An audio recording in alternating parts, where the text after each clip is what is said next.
You think betrayal comes with shouting, slammed doors, or whispered secrets? Try this. I paid $65,000 for my brother's wedding and then got a phone call saying I wasn't invited. Not just uninvited, erased, like I never mattered. I'm Ava Morgan. I'm 36 years old, owner of the Magnolia House, a historic boutique hotel in Charleston, South Carolina.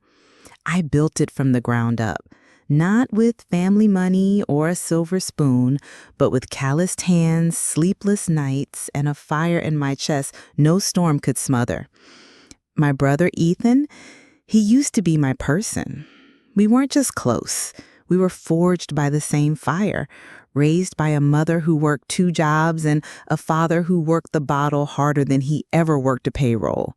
When Dad left, he was 15, I was 13. We didn't cry. We just figured out how to survive. Ethan stocked shelves at the local hardware store. I served burgers after school in a uniform that never fit right. Every Friday night, we'd sit on the fire escape, splitting a microwaved burrito, talking about our someday dreams. Mine, a hotel with whitewashed shutters, soft jazz in the lobby, and a porch swing with lemonade for every guest. His, to build things that wouldn't fall apart like our home did. We held each other up when the world tried to drag us down. I remember once, when my rent check bounced in college, Ethan drove 3 hours after his night shift to hand me $400 in cash and a gas station sandwich. That's who he was. Or at least who he used to be. So when Ethan called to say he'd proposed to Claire Whitmore, his Southern belle from Savannah with family money and old carpet opinions, I tried my best to be happy for him. Really, I did. Claire was everything I wasn't. Refined, reserved, raised in tennis clubs and cotillions. The first time we met, she looked me up and down like I'd shown up to the opera in work boots. She smiled, but not with her eyes. And when Ethan introduced me, she said, "Oh, you're the sister with the hotel business. How charming." Still, I smiled back. Still, I offered the best venue in the state for their wedding. Still, I wrote a check for $65,000. Venue deposit, catering, floral setup, you name it. I thought I was giving a gift. What I didn't know was I was writing my way out of their story. 3 months later, a wedding planner I'd never spoken to before called me on a Tuesday. Her voice was smooth, rehearsed. "Ms. Morgan, I'm calling to inform you that due to a change in the guest list, your presence at the wedding is no longer required. However, the venue and deposit arrangements will remain as scheduled." My knees buckled, but my voice held. You see, this is not just a story about betrayal. It's about boundaries, about remembering who you are when the people you love try to make you forget. And by the time I hung up that phone, I wasn't heartbroken anymore. I was wide awake. The silence after that call didn't feel empty. It felt sharp, like walking barefoot across broken glass, pretending it's a smooth floor. And memories? They came back fast. Not the kind that make you smile. The kind that ache. Growing up, Ethan was more than a brother. He was a lifeline. He was the one who stood between me and Dad's temper, the one who told me the world could be better than what we saw through the cracked windows of our rental apartment. When I was 17, he taught me how to parallel park in his rusted-out Ford Ranger. When I didn't get into my first-choice college, he bought me a milkshake and said, "Sis, you'll build the place your damn self someday." And I did. The Magnolia House became everything I dreamed of. Southern charm, creaking wood floors, magnolia trees swaying outside like they were applauding. And through every paint job, every busted pipe, every single sleepless night, I had Ethan cheering me on. So, when he fell for Claire, I told myself, maybe she's not so bad. Maybe she's just different. Different doesn't mean wrong, but little things started to shift. He stopped showing up to our weekly dinners, started wearing loafers instead of boots, polo shirts instead of flannels. He talked more about elevating his image than he did about the project sites he once loved. He started quoting Claire's father, "Reed says image is everything in our circle," and less about what he believed. I remember one night I hosted a fundraiser for a local shelter. Ava Morgan events, in full swing. Ethan texted 5 minutes before the doors opened. Claire says this type of event isn't really her crowd. Rain check. It was the first time I felt like an outsider in my own brother's world. But I smiled through it. That's what we're taught to do, isn't it? Then came the engagement. He called me after midnight, giddy like a teenager. "She said, 'Yes, Ava, we're getting married.'" I sat up in bed, pulled the blanket around my shoulders, and tried to match his joy. "That's wonderful, Ethan. Tell me everything." He told me about the rooftop dinner in Savannah, the string quartet, the ring, a 3-carat antique diamond from Claire's grandmother. He used words like classic, timeless, and appropriate, words Ethan never used before. Still, I didn't flinch. Still, I offered the Magnolia House. "The garden's perfect for a spring wedding. It's yours. No cost. My gift to you." There was a pause. Then came Claire's voice in the background, soft but clipped. "She was thinking Rosewood or the Fairmont," Ethan said, "but I'll talk to her." That's when I first felt the shift. Like, I was no longer his safe place, just an option on a list. Still, I didn't let it show. Still, I showed up. Every tasting, every site visit, every tiny compromise. Until one afternoon at a bridal brunch Claire's mother hosted, a woman leaned in and asked, "Oh, are you the event coordinator for the venue?" Before I could answer, Claire laughed gently. No, she's my fiance's sister, but yes, she's helping. Helping. Not hosting, not providing, not family. Just helping. And Ethan? He just sipped his champagne and looked out the window. That was the moment I realized I wasn't part of the story anymore. I was becoming background, a footnote in my own brother's chapter, and the worst part? I still hadn't seen the sharpest cut coming. The funny thing about being pushed aside is it doesn't happen all at once. It's slow, quiet, like someone dimming the lights one notch at a time until you're sitting in the dark and only then realize no one's coming back to flip the switch. The official wedding planning started on a humid Tuesday in April, the kind of Charleston spring where magnolias bloom like they've got something to prove. Claire brought in her planner, Victoria Hayes from New York. You know the type. All white suit, clipboard like a weapon, the kind of woman who made eye contact only when necessary. We sat in the Magnolia House parlor, the very room I restored myself, sanding every beam by hand, repainting crown moldings at 2 a.m. Victoria looked around like she was inspecting a fixer-upper she might tolerate if the lighting was right. Claire sat cross-legged on a velvet chair, flipping through a wedding inspiration binder that looked like it weighed more than she did. Ethan? He just sipped his champagne and looked out the window. Victoria launched into her pitch. Imported orchids, a champagne wall, a 6-tier cake flown in from Atlanta. I cleared my throat and said, "Well, with the owner's discount," but before I could finish, Claire gently cut in. "Oh, Ava, we're going to handle the vendor details. You've been generous enough. Let's not burden you with the messy stuff." Messy stuff. It wasn't a slap. It was worse. A soft, polite, surgical dismissal. I nodded, even smiled, then excused myself to the kitchen. That night, I wrote a check, $65,000. Venue, catering, rehearsal dinner, guest suites. I told myself it was love, that families show up even when it stings. What I didn't know was that I was writing myself out of the frame, out of the family table, out of the wedding entirely.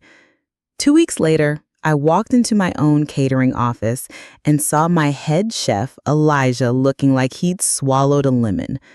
"Elijah?" I asked. He glanced at me, unsure. "They scheduled a private tasting for Saturday. You weren't on the invite." I blinked. "Who?" Elijah hesitated. "Claire and her mother and the planner. They specifically requested no hotel ownership involvement." Ownership involvement? In the house I built, with the food I funded, with the chef I personally hired. I laughed. Not the happy kind, the kind that shakes out of your chest when your pride's been hit, but you're trying to keep your backbone straight. Still, I let it go. Told Elijah to go ahead and make them feel like royalty, but something started turning in me. Something slow and final. 1 week later, while organizing the venue contracts, my assistant Bree walked into my office holding a bridal magazine. She was pale. "Have you seen this?" she asked, gently placing it on my desk. There, in glossy full color, was a 2-page spread about the Southern wedding of the year. It featured Claire, mid-laugh, surrounded by vision boards, sketches of the Magnolia House ballroom, and a quote, "Claire Whitmore, co-creative partner and design visionary behind the Magnolia transformation." My name wasn't mentioned, not once, not in the venue credit, not under catering, not even as the bride's future sister-in-law. The house I bled for was now someone else's stage. I traced the edge of the page with my fingertip. Then I stood up, walked to the window. It was starting to rain. Slow, steady. The kind of rain that doesn't ask permission. The kind that washes things clean. And for the first time in months, I stopped making excuses. The thing about dignity is, it doesn't shout. It doesn't beg or weep or try to be liked. It waits. And when it's ready, it stands up and walks out without slamming the door. I hadn't spoken to Ethan in weeks. We exchanged polite, scattered texts, mostly logistics, timelines, surface-level noise. But something inside me had already started the slow march toward silence. Then came the call, a Tuesday afternoon just after lunch. I was in the middle of a quarterly meeting with my executive team, budget reports, staffing needs, the kind of work that never lies to you. My phone buzzed. Unknown number. I almost ignored it. Something told me not to. "Miss Morgan?" "Yes, this is Ava." "This is Victoria Hayes. I'm calling on behalf of the Whitmore Morgan wedding scheduled at the Magnolia House this June." I stepped out of the conference room, phone pressed tightly to my ear. "There's been a revision to the guest list. Your presence at the ceremony is no longer required." The hallway swayed. Or maybe it was just me. "I beg your pardon?" Victoria cleared her throat. "I was instructed to inform you that Miss Whitmore and her mother have finalized the attendance list, and due to certain family dynamics, it was decided that your presence could complicate the event atmosphere." "Event atmosphere? You mean the one I paid for?" I said coldly. "I believe you're still using the venue, and the caterer, and the lodging block." "Yes," she replied quickly. "They would like to continue with all arrangements as scheduled." There was a pause. Then I asked quietly, "Was my brother aware of this decision?" She hesitated, then carefully. "There was concern that, as the venue owner, your dual role might create confusion for guests regarding whether you were family or staff, and closed my eyes. A wave of silence washed over the line, but something in me had gone utterly still. Please make a note, I said calmly, that I am the owner of this property, the financier of this event, and the woman who kept smiling while they erased me. That ends now. I'm sorry? I'm invoking Clause 12 of our contract, I continued. Events in violation of ethical standards may be subject to cancellation without refund. You have until 5 p.m. today to return my invitation in writing with a formal apology. There was panic now in Victoria's voice. But, Miss Morgan, that would cause catastrophic disruptions. Deposits, florals, travel. That's not my concern. I hung up, walked back into the boardroom, took my seat like nothing had happened. Anthony, my hotel manager, blinked at me. You okay? Actually, I said, reaching for my pen, I've never been clearer. Later that night, as I sat in my office reviewing invoices in silence, Bree, my assistant, knocked softly and stepped in. You should see this, she whispered. She handed me an envelope. No return address. Inside was a seating chart. Claire had personally reviewed every name. I wasn't on it. Not even in the back row. That was the moment I knew. This wasn't just a mistake. It was a message. And now, I had one to send back. There's a quiet power in choosing not to beg, not to plead, not to shout, not even to flinch.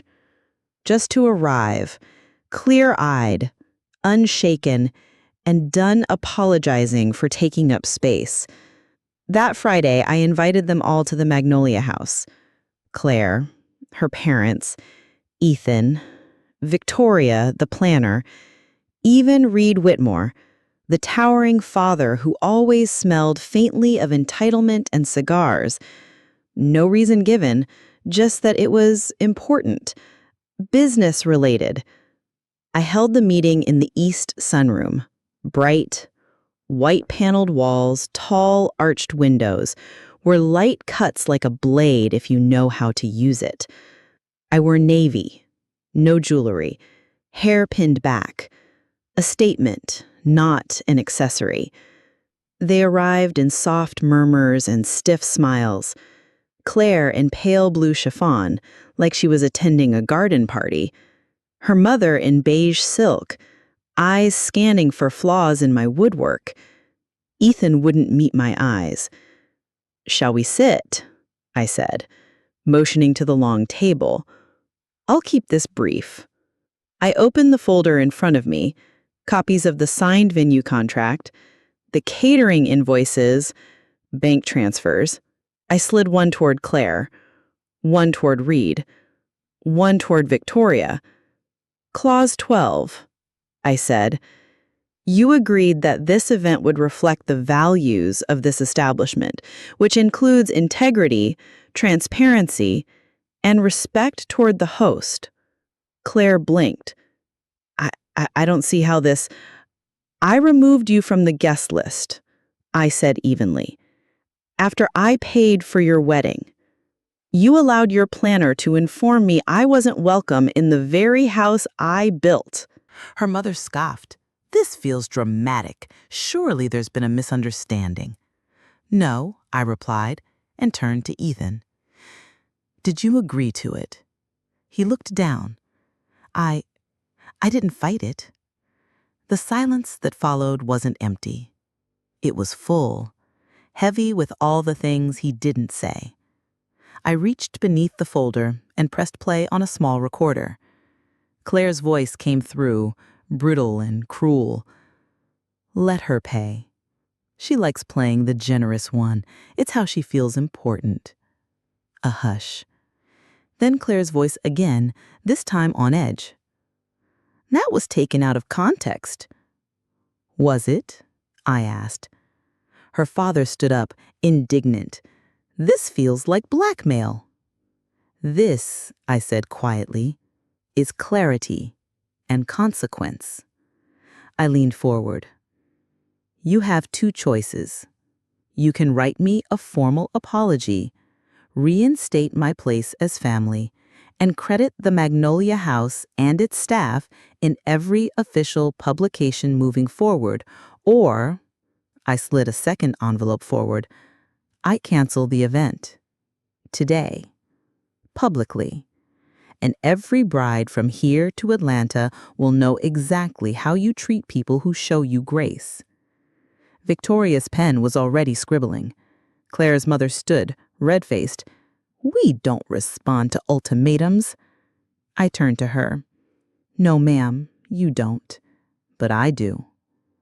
Ethan finally spoke. Ava. His voice cracked. I didn't want this. I looked at him. Not with anger, but with the kind of sadness that can only live between people who once saved each other. I know, I said, but you let it happen. And that's the thing about betrayal. It doesn't always scream. Sometimes it just agrees. They left quietly. No handshakes, no promises, just the soft scuff of expensive shoes on oak floors I laid myself. When the door closed behind them, I didn't cry. I straightened the chairs, refolded the contracts, and told Bree to order fresh hydrangeas, because a storm was coming, and I wanted the room ready. Weddings are supposed to feel like beginnings, but this one, it felt like the end of something I couldn't quite name. The morning of June 8th arrived heavy with humidity and expectation. Thunderstorms had threatened all week, but the sky held back, as if nature itself was watching, waiting, unsure of what would unfold. I stood by the second-floor window of the Magnolia House, coffee in hand, robe tied loose, watching delivery vans roll up, one by one. The hydrangeas arrived first, white and dusty blue, bursting from silver buckets. Then came the catering team, dressed in crisp uniforms, moving quietly, professionally. Then the string quartet, 4 young women in black, carrying their instruments like secrets. Everything was perfect. Too perfect. Like a set built for a scene no one rehearsed. I wasn't on the guest list, of course, not officially. But I hadn't canceled the event either. Not after the meeting. They'd submitted the apology. Typed. Cold. Signed with formality instead of feeling. I hadn't asked for warmth, only recognition. So I let the show go on. Sometimes the quietest revenge is letting someone have everything they asked for and watching what they do with it. I dressed simply. Navy silk, low heels, pearl studs, hair swept into a soft chignon. Nothing flashy, nothing loud, but I sat in the very last row of the garden, where the moss hangs low and the chairs creak just slightly on the stone path, unseen but present, exactly how they wanted me. Guests began arriving around 4. Champagne was served beneath the oak canopy, the kind of southern affair that whispers old money and curated charm. Claire emerged from the bridal suite just before 5. She was stunning, I'll give her that. Ivory satin that caught the light like water, veil trailing behind her like fog. She held her father's arm, and the crowd rose. The quartet played something soft, sweeping. Every detail was exquisite, except one. Ethan. He stood at the altar in a fitted navy suit that mirrored mine, whether on purpose or fate, I'll never know. He looked handsome, older, but not settled. He scanned the guests as Claire made her way down the aisle. His eyes moved too fast, too nervous, and when they landed on me, way in the back, he froze, just for a second, but I saw it. Then the moment came. Claire reached the altar. The minister began to speak, welcoming everyone to witness this union. I expected it to move like clockwork, elegant, predictable. But then, right as the minister said, "If anyone objects to this union, speak now or forever hold your peace," Ethan did something I never expected. He stepped forward, took a slow breath, and said, "I need to say something." There was a ripple across the garden. Chairs shifted. Heads turned.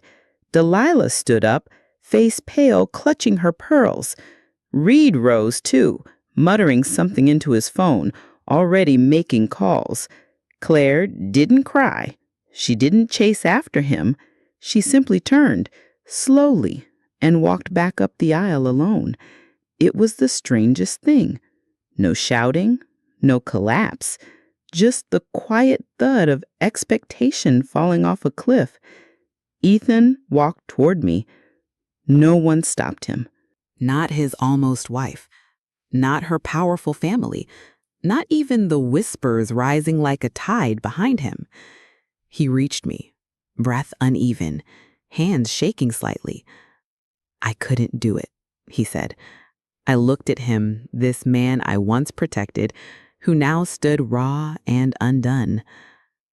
"I know," I said softly, and we stood there, under the shadow of live oaks, in the wreckage of a wedding that never happened. Finally, as brother and sister again. No masks, no titles, just truth. Weddings usually end with applause. This one ended with silence. Not an awkward silence, not even a sad one, just stillness, like the air itself didn't know what to do next. The guests drifted out slowly, whispering behind polite hands. Some offered me glances of confusion, others sympathy, but most just walked away, uncomfortable with a story that didn't fit the narrative they came for. The staff handled it beautifully. Elijah boxed up the food. The quartet packed their instruments with soft grace like they were wrapping up a symphony that never quite finished. Claire didn't speak to me, didn't look my way. She left the same way she entered, composed, poised, untouchable. Only now she was alone. Delilah gave me one final look before she stepped into the waiting town car. It wasn't hatred. It wasn't even anger. It was confusion, the kind of bewilderment that comes from someone who's spent her whole life winning and has no muscle memory for losing. I didn't wave. I didn't smile. I just let her go. That night, I stayed behind after everyone had gone. Bree offered to help clean, but I sent her home. I needed the silence. I needed to walk those halls without guests, without music, without pretending. I wandered through the garden where the ceremony never truly happened. The arch still stood. The petals were still fresh, but the story had changed. It wasn't a scene of failure. It was a monument to a moment when truth won out. And I needed to see that with my own eyes. Later, I sat on the porch swing, a glass of bourbon in my hand, feet tucked under me like I used to sit when I was 12. The house creaked beside me. The wind picked up. It didn't feel like the end of something. It felt like space had been made. For what? I didn't know yet, but I trusted it. Ethan came by 3 days later. No fanfare, no explanations.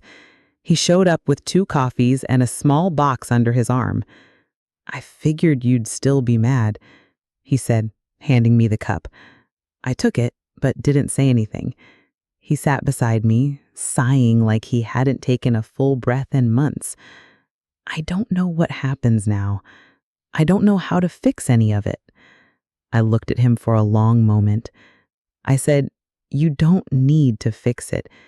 You just need to stop breaking it." He swallowed hard.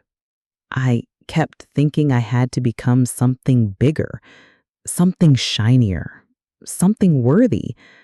I said, "You were already worthy.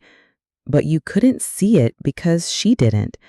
He nodded, quiet, then handed me the box. Inside was a photo.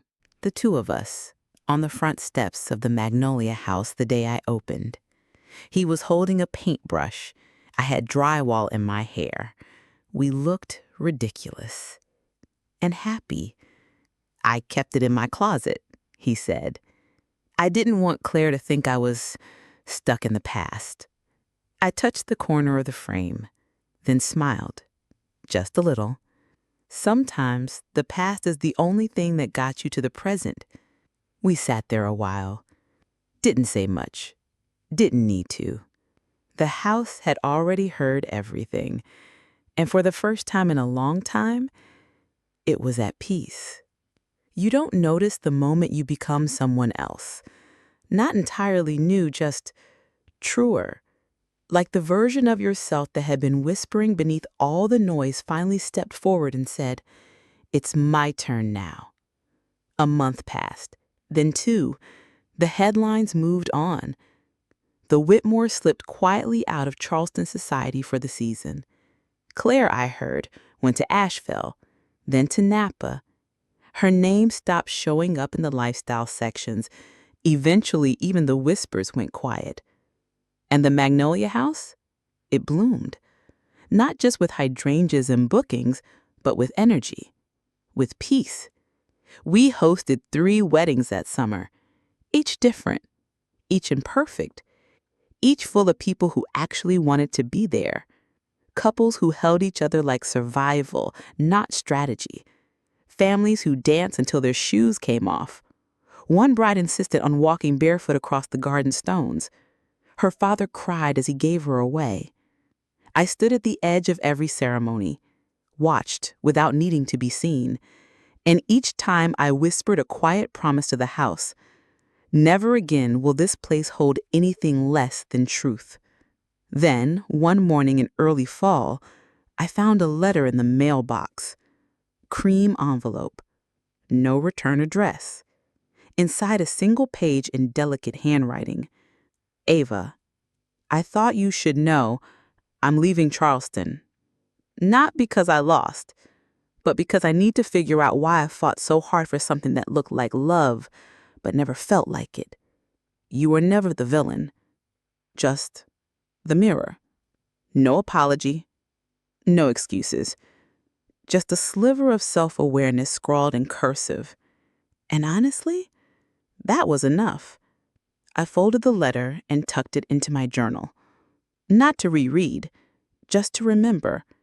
Because forgiveness, I've learned, doesn't always arrive with ceremony. Sometimes it comes in fragments, in the space you make between what hurt and what healed. One evening not long after, I stood in the east sunroom, the one where it all began. Golden light slanted through the windows, catching in the glassware. The room was empty, but full. A woman came in with her daughter, touring venues for next spring. She ran her fingers along the mantel, looked out the wide windows, and said, "It feels calm here." I smiled. It is. They didn't know the story, didn't need to, because what this place had been no longer mattered more than what it had become. Later that night, I walked the garden path alone. The sky was soft with stars, the kind you don't always notice unless you've been looking at ceilings for too long. I paused at the arbor, new vines growing where the old ones had been trimmed back. Nature doesn't mourn what it lets go of. It just begins again. I used to think survival looked like strength, holding it together, never cracking. But now I know. Survival sometimes looks like softening, like standing still, like staying when leaving might have been easier. I stayed, not because I had to, but because I chose to, because this house was mine, because my voice mattered, because sometimes the most radical act isn't revenge or rage, it's rebuilding, quietly, patiently, without asking permission. Ethan visits most weekends now. He helps with repairs, hauls furniture, grills steaks on Sunday afternoons, like he's trying to cook his way back into balance. We don't talk about Claire anymore. We don't need to. Sometimes healing isn't a conversation. It's a presence. Last weekend, I watched him help a couple hang string lights for their reception. He laughed, a real one. And I realized something. We are no longer trying to become what we were. We're becoming something better. And as for me, I don't measure my worth by how many people clap when I enter a room, or how many thank you notes I receive, or if I'm seated at the head table. I measure it by the quiet, by the steadiness in my breath, by the way I look in the mirror and see someone I finally recognize. Not just the sister, not just the fixer, not just the woman who paid the bills, but the woman who stayed, who held the line, who didn't run, who turned a house of wood and plaster into a home of flush and truth. So if you ever walk past Magnolia Lane and see the porch light on, know that it's not for show. It's not for spectacle. It's a welcome, a beacon. And somewhere inside, a woman is sipping tea, barefoot, finally at peace.